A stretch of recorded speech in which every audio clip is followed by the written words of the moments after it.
যৌথ বাহিনী ৩ ঘন্টার শ্বাসরুদ্ধ করা সফল অভিযানে মুক্তি পেয়েছেন ঢাকার কেরানীগঞ্জে রূপালী ব্যাংক জিঞ্জিরা শাখার জিম্মিরা। অবরুদ্ধ করে রাখা ৩ ডাকাতকে আটক করেছে যৌথ বাহিনী। এদের মধ্যে 2 জন ছাত্র ও অপরজন গাড়ি চালক। সংবাদ সম্মেলনে ঢাকা জেলার পুলিশ সুপার জানান, আটককৃতদের কাছ থেকে নগদ 18 লাখ টাকা, 4টি খেলনা পিস্তল, 2টি চাকু ও একটি লোহার পাইপ উদ্ধার করা হয়েছে। অপ্রাপ্তবয়স্ক 2 ছাত্রের বিষয়ে সিদ্ধান্ত নেওয়া হবে আইনগত দিক খতিয়ে দেখার পর। মিজান শাহজাহানের রিপোর্ট। দুপুর 2টা থেকে বিকাল 5টা, শ্বাসরুদ্ধকর 3 ঘন্টা। রূপালী ব্যাংকের জিঞ্জিরা শাখায় ডাকাত ঢুকেছে এমন মাইকিংয়ের পর আতঙ্কিত হয়ে পড়েন স্থানীয়রা। 999-এ ফোন পেয়ে ঘটনাস্থলে যায় পুলিশ, র্যাব, সেনাবাহিনী ও ডিএমপি সোয়াত টিম। তালা মেরে দেওয়া তার কি কেচে কেটে যেহেতু মনে করেন কিছু নিতে পারেন, এটাও একটা পরিকল্পনা হয়তো ছিল।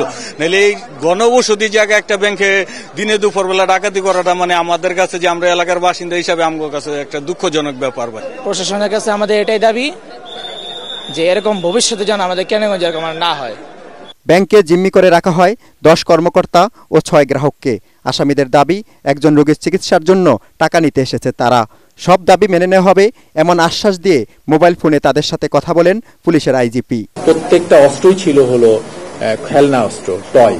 কারণ ওরা বলেছিল যে একজন মৃত্যু শয্যায় একটা রোগীকে, কিডনি পেশেন্টকে বাঁচানোর জন্য তাদের টাকা দরকার, এই টাকাটা তারা দিতে চায় সেখানে।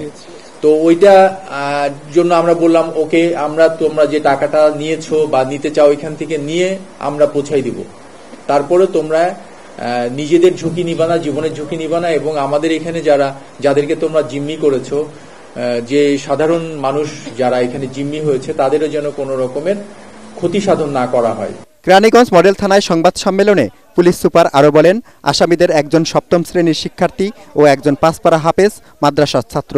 অপ্রাপ্তবয়স্ক হওয়ায় আইনি দিক খতিয়ে দেখা হচ্ছে বলে জানান এই পুলিশ কর্মকর্তা।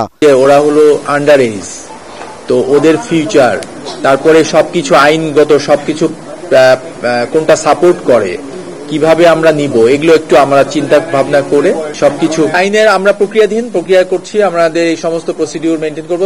ইউটিউবে মুভি দেখে অ্যাডভেঞ্চারের উদ্দেশ্যে এসব তরুণ বিপদগামী হয়েছে বলে ধারণা আইন শৃঙ্খলা রক্ষাকারী বাহিনীর। মিজান শাহজাহান, এটিএন বাংলা, কেরানীগঞ্জ, ঢাকা।